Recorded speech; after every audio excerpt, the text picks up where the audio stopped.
Mesdames et messieurs, bonsoir et bienvenue dans Tam Tam Info. À la une de l'actualité de ce 1er octobre 2025, c'est la rentrée. Des millions d'élèves ont repris le chemin de l'école aujourd'hui sur l'ensemble du territoire. Une rentrée officiellement lancée par le ministre de l'Éducation nationale sur le thème du patrimoine culturel. Retour du Premier ministre Abdoulaye Maïga à regagner Bamako, un retour marqué par un geste fort de fraternité envers le président nigérien.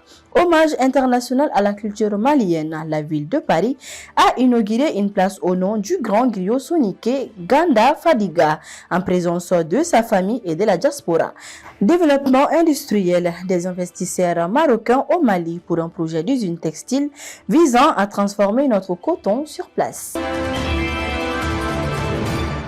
C'est le grand jour pour des millions de familles maliennes. Après 3 mois de vacances, les élèves ont repris ce matin le chemin des salles des classes pour l'année scolaire 2025-2026. Le lancement officiel a été donné à l'école fondamentale de Dar Saram par le ministre de l'Éducation nationale, le docteur Amadoussi Savané. La journée a débuté par la montée des couleurs avant que les officiels n'assistent à la toute première leçon de l'année, portant sur le thème le patrimoine culturel, facteur de la cohésion sociale et de l'unité nationale. Pour prendre le pouls de cette journée si spéciale, nos équipes se sont déployées sur le terrain. À Kati, c'est le préfet du cercle qui a présidé une cérémonie similaire, rappelant aux élèves et aux enseignants les défis d'une année scolaire réussie. Je souhaite une très bonne année scolaire à tous les élèves, à tous les parents d'élèves et à toute l'administration scolaire, et pour que cette année soit une fois de plus une année stable, une année tranquille pour nos enfants et une année aussi de succès à la fin. Parce que c'est ce que nous souhaitons. Nous souhaitons, comme Kati l'a toujours fait, on a été parmi tout le peloton de tête et nous continuerons à travailler dans ce sens pour être vraiment parmi les meilleurs. À Bamako, nos reporters se sont rendus à l'école Madani Traoré 1 pour recueillir la réaction du directeur de l'établissement. Après 3 mois de vacances, on avait vraiment envie de venir à l'école, reprendre le travail normalement. C'est notre métier, nous sommes payés pour ça. Un sentiment de joie. Les élèves faufulaient un peu partout, ils débouchaient de tous les côtés. Là, c'est un sentiment de satisfaction totale pour moi. Le fait de voir mes élèves revenir, rejoindre leur classe, là, j'étais très content. Une rentrée officielle donc, mais une rentrée c'est aussi et surtout une ambiance des préparatifs et une organisation. La veille, nos équipes ont pris la température sur les marchés de la capitale. Sur le plan politique, l'actualité est marquée par le retour du Premier ministre. Après avoir porté la voix du Mali et de la Confédération AES à la tribune des Nations Unies, le général de division Abdoulaye Maïga a regagné Bamako hier. Fait marquant, le chef du gouvernement a patienté 2 heures à l'aéroport après son propre atterrissage afin de dire personnellement au revoir à son homologue du Niger, le général Abdourahmane Tchani. Un geste fort qui illustre la solidité et la fraternité des liens qui unissent les pays de l'Alliance des États du Sahel. L'actualité, c'est aussi cet hommage exceptionnel rendu à la culture malienne à l'international.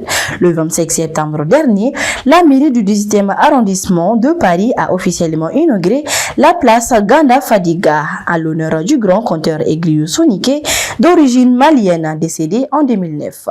En présence du maire de l'arrondissement, de sa famille et d'une diaspora malienne venue nombreuse, la cérémonie a célébré la mémoire d'un homme qui a supporté haut la culture sonique et malienne bien au-delà de nos frontières. La ville de Paris donne le nom Ganda Fadiga à une de ses places, toute une symbolique.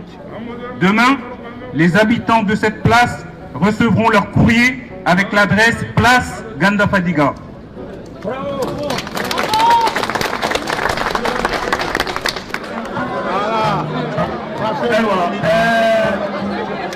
C'est à la fois une grande fierté parce qu'il était normal que Paris honore une de ses grandes figures qui était Ganda Fadiga. C'est aussi une grande joie de voir réunies ici à la Goutte d'Or toutes les communautés du monde entier autour d'une personnalité qui a su parler avec ses mots, avec sa musique, avec sa chanson et qui a su rassembler aussi.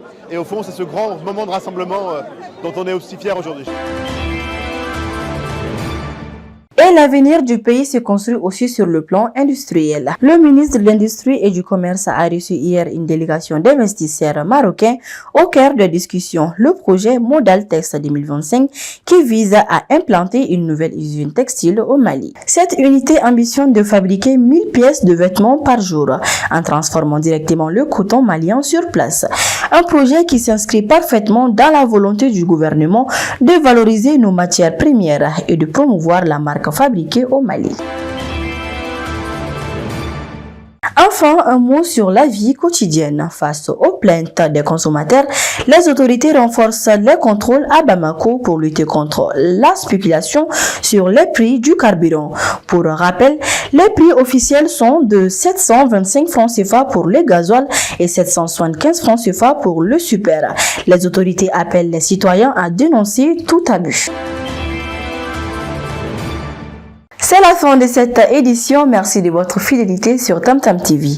En ce jour de rentrée scolaire où l'avenir de nos enfants est au centre de nos préoccupations, nous terminons avec cette vision de l'éducation formulée par le poète et homme d'État sénégalais Léopold Sédar Senghor. Il s'agit de former des hommes qui, tout en étant enracinés dans les valeurs africaines les plus authentiques, soient en même temps des hommes de notre temps ouverts aux valeurs des autres civilisations. Au nom de toute la rédaction, nous vous souhaitons une excellente soirée.